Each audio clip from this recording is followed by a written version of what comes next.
100 mountains, oceans, villages, and towns, from art to wildlife, glaciers to thousands of miles of rivers and lakes. Alaska, a place that breeds discovery. The Alaska Native Heritage Center was started as a cultural center for all Alaska Native people by the Alaska Federation of Natives. Located in the state's largest city, Anchorage, it is in the place where the most Alaska Native people live today. It is a premier cultural center sharing the rich heritage of Alaska's 11 major Native cultural groups: the Athabaskan, Inupiaq, St. Lawrence Island Yupik, Chupik, Aleut, Alutiiq, and the Iyak, Tlingit, Haida, and Tsimshian peoples. This show is about contemporary Alaska Native art. My name is Becky Tekiak. I'm the artist specialist here at the Alaska Native Heritage Center. Contemporary Native arts is describing to the general public what Native art is. It's not just leather, fur, and feathers. It is, we are living, breathing people aspiring to express our cultural values through our work. Today we have performing from Tucson, Arizona. They are a Navajo family, the Redhouse Family, and they play contemporary jazz. And they also incorporate, native flute into that jazz as well. So it's a mix of the traditional within a contemporary genre. And these guys are just phenomenal performers. And what's unique about it is not only, Native Americans playing jazz music, but that they're all from one family. We had 4 of them here: Larry on piano, Lenny on drums, Mary on bass, and Vince on sax and native flute. And they're just phenomenal musicians in their own right, but the fact that they all come from one family and play together and play just phenomenal jazz is incredible to me. Hi, this is Stephen Alvarez. I am the Director of Strategic Initiatives and Media Production at the Alaska Native Heritage Center. I'm a musician myself. I've performed classical music and contemporary rock and pop and theater. So it was great to sit in with them and be able to play with them. And it's just great to present to the Anchorage community, contemporary Native artists, performing artists that, celebrate their culture, but also, do it in a modern way. And sometimes Native people get hold to this stereotype of leathers and feathers, and contemporary Native art is a way to communicate that, we go beyond that we do, all kinds of things that are relevant to the 21st century.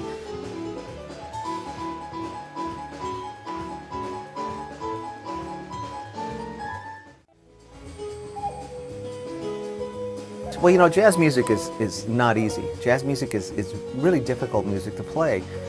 In order to play it well at the level that these guys play, you have to be, a virtuoso. You have to study theory. You have to practice. You have to know your scales. You have to know how to apply it. A jazz chord, has, so many different color tones in it. That's what makes it jazz, and that's what makes jazz so interesting and so unique to this country.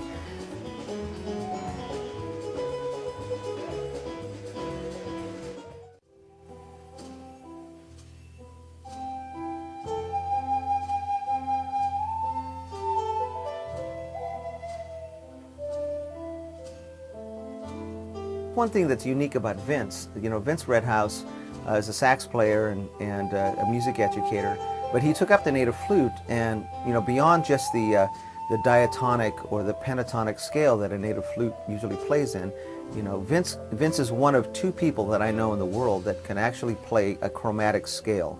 He can play all 12 tones of a chromatic Western scale on the native flute. And so, which means he can take the native flute and play any kind of music. Classical music, jazz, rock, it doesn't matter what it is, and that's a very unique thing.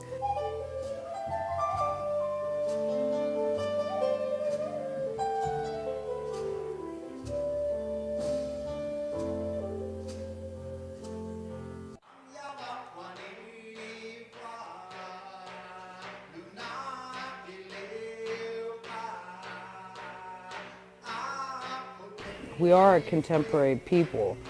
Just our materials does, and everyone in the whole world, we're all in a sense of evolution. People think of evolution as a linear thing. In the Native mind, it's a revolving, evolving thing. What gets dropped off on this side and turns around and comes over here, we pick up new traditions. Tradition is a real evolutionary thing through time and space. It has no, there's a grounding force to it, which makes us cohesive as a culture.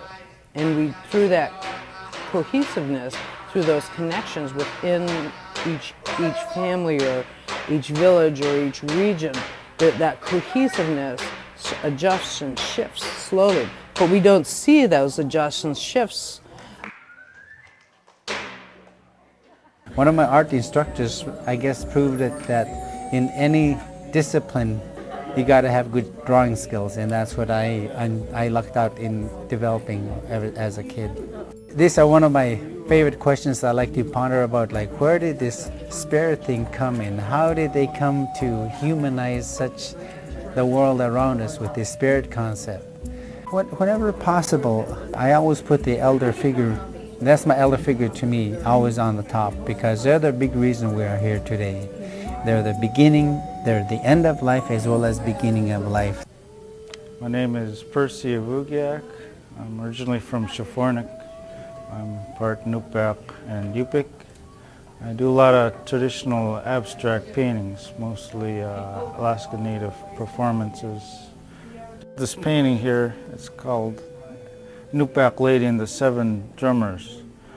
I first painted 7 drummers, and then my daughter told me to paint a lady because she wanted this painting to be like Snow White and the 7 Dwarfs. So I painted it so she could be happy. My name is Caroline Kroll, and my grandmother is Irene Beanick. I grew up in Homer for the most part. My family's from Southeast. I'm Tsimshian and Nizhga. The last couple years, I've been really into this idea of this framed, kind of what the ovoid does and what it symbolizes is this kind of portal to another world. All artists really are looking, no matter whether or not they think it or know it, they're always painting in the spiritual language, and you're always predicting the future. This is a carved copper eye that I did for a bear mask. And for me, carving is my one and only true artistic love. Everything else is just an affair. I was working at a place called Kensington Gold Mine, and I like to call myself the artist in residence. I had a job that allowed me to carve for 12 hours a day, and I really had no other job duties. The miners and other laborers out there liked what I was doing. I was just carving for myself at that point. And it's because of Kensington that I actually started pursuing this as a living. And without carving and without our language, we don't have anything. Alaska Native people, Native Americans, indigenous people around the world continue to thrive and evolve and adapt and change. And we do that, through many different art forms: visual art, performance art, literary arts, and that it's an important concept to come across, to get across to people that even in early days prior to contact, we were constantly changing and adapting to our environment, to the resources that were available to us. What has been really, really popular with the local community are programs that celebrate all the diversity of music and dance, of drumming, of art, of filmmaking, of theater, all of the cultural arts that are out there, and the fact that we're rich with those here in Anchorage and in Alaska, and we have an opportunity to celebrate that here.